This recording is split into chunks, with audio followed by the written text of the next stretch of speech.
Our next reader is Kimberly Grandy.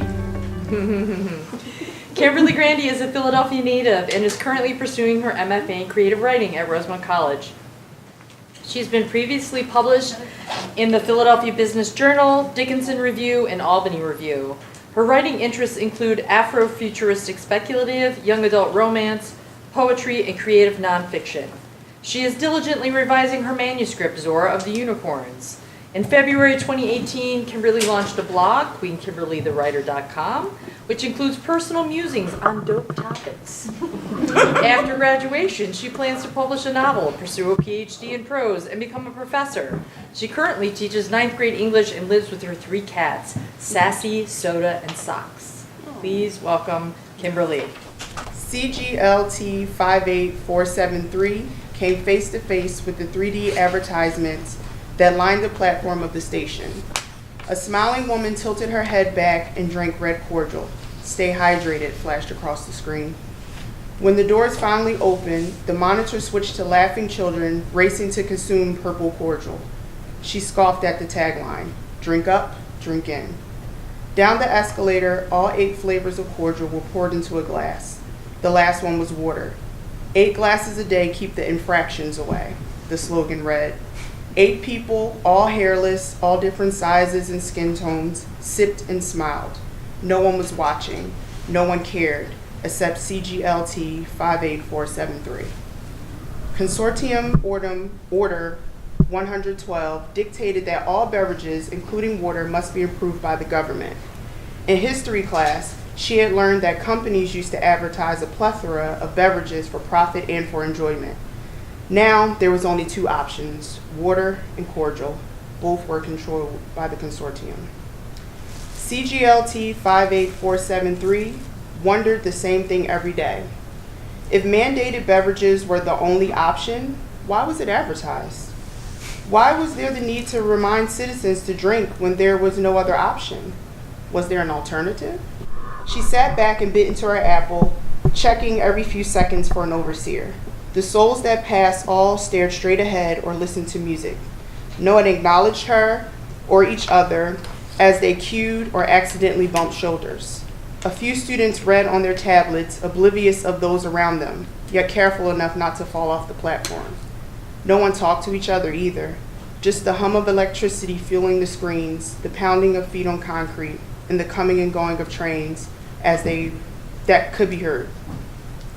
In history class, CGLT 58473 had learned that people used to talk to each other, even if they were strangers. That was how people became acquaintances, friends, or spouses. She shuddered at the idea of not being assigned those relationships. What would make people want to converse or become familiar? What would make people want to connect more than what was required? The red juice jiggled as another train pulled into the station. Pulp floated to the top before disappearing. She shook it again and noticed a tiny fleck of silver. The closer she looked, the more it appeared to be moving, to be metallic, to be no loitering unless she wanted to merit, an overseer said. He stood over her, invading her space, silently inspecting her snack and her person to make sure she was not breaking any other regulations.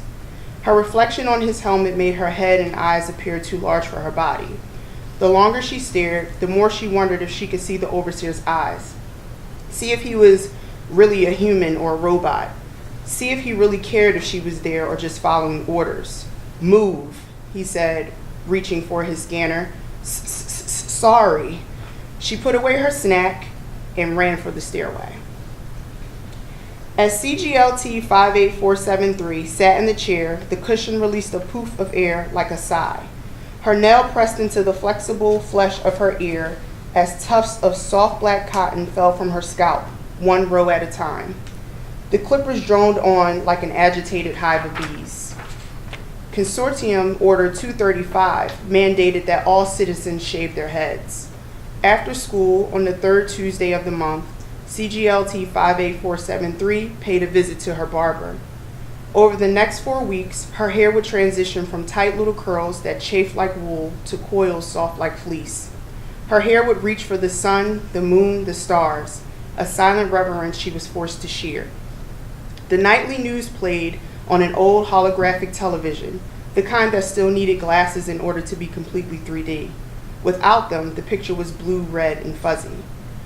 As we near 98 years of peace, the consortium plans a celebration to remember, KFGR21, is live at, the screen went blank, and the TV hummed. A hiccup of salt and pepper static colored the monitor. The reporter floated in and out of focus before there was a blackness and a deep voice. Rising, the water. There was a high-pitched interference. Nano, ology, keep medicated, docile, made of, starlight, a spaceship, antenna, I repeat, do not, water. When CGLT 58473 moved her head for a better view of the television, the blades bit into her head. UTWK 5869 stiffened.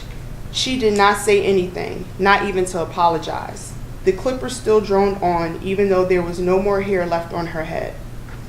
The static dissolved into a crisp, clear blue screen. After a second, KFGR21 returned. He adjusted his tie, placed a finger to his ear, and apologized for the interruption. He continued his report with wide, wild eyes before focusing on the camera as if nothing happened.